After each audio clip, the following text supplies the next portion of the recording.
उत्तरकाशी की सिलक्यारा टनल में फंसे 41 मजदूरों को बाहर निकालने में अब कई दिनों का वक्त लग सकता है। बता दें कि पहाड़ के ऊपर से ड्रिलिंग का काम शुरू हो गया है, लेकिन इस राह में कई चुनौतियां हैं जिनसे रेस्क्यू टीम को पार पाना होगा। वर्टिकल ड्रिलिंग के जरिए मजदूरों को निकालने के लिए 85 से 90 मीटर तक ड्रिल करनी होगी। हालांकि इस दौरान ड्रिल की रफ्तार वहां मिलने वाली मिट्टी और चट्टानों पर भी निर्भर करेगी, क्योंकि जितनी सख्त जमीन मिलेगी उतना ज्यादा ही वक्त लगेगा।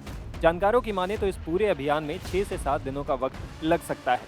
हालांकि रेस्क्यू टीम या स्थानीय प्रशासन की तरफ से इसे लेकर किसी तरह की जानकारी नहीं दी गई है। वहीं वर्टिकल ड्रिलिंग के लिए मशीन ने काम करना शुरू कर दिया है और इसमें अभी तक किसी तरह की परेशानी नहीं आई है।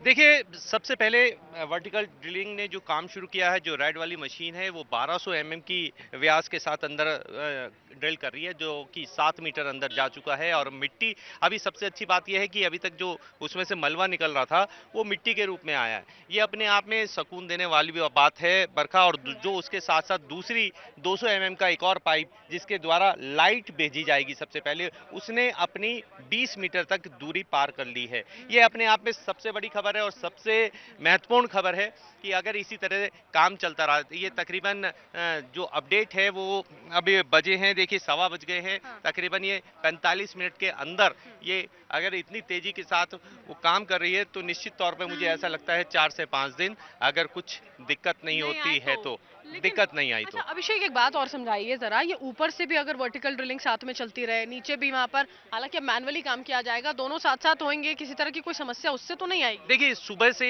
ये खबर चल रही थी लगातार और हम यही अपडेट दे रहे थे कि वर्टिकल जो ड्रिलिंग की मशीन है, सबसे पहले उसका जांच की गई, उसमें वाइब्रेशन देखा गया, वाइब्रेशन कितना आ रहा है, कितने टॉर्क निकल रहा है उसमें से वाइब्रेशन, उस टॉर्क को देखकर पूरी अच्छे से इसे शुरू होना था। देखिए, वर्षा इसे 9:30 बजे शुरू होना था, 9:30 बजे से लगातार ट्रायल चल रहा था। और ट्रायल के साथ साथ जब वाइब्रेशन की टॉर्क पता चली तो उसको लिहाज में नीचे से टॉर्क लेके जो टॉर्क आई है, सामान्य भाषा में देखिए, सामान्य भाषा में ये समझिए एक कच्चे मकान को जिससे क्षतिग्रस्त ना हो, इतनी उसमें वाइब्रेशन थी, जिसकी वजह से ऊपर से टॉर्क शुरू कर दिया गया है और लगातार ड्रिलिंग का काम शुरू हो गया है। 2 ड्रिल हो गए हैं, एक 200 का पाइप ड्रिल किया जा रहा है और एक 1200 का पाइप किया जा रहा है। बता दें कि मजदूरों के रेस्क्यू के लिए भारतीय सेना के जवानों की भी मदद ली जा रही है।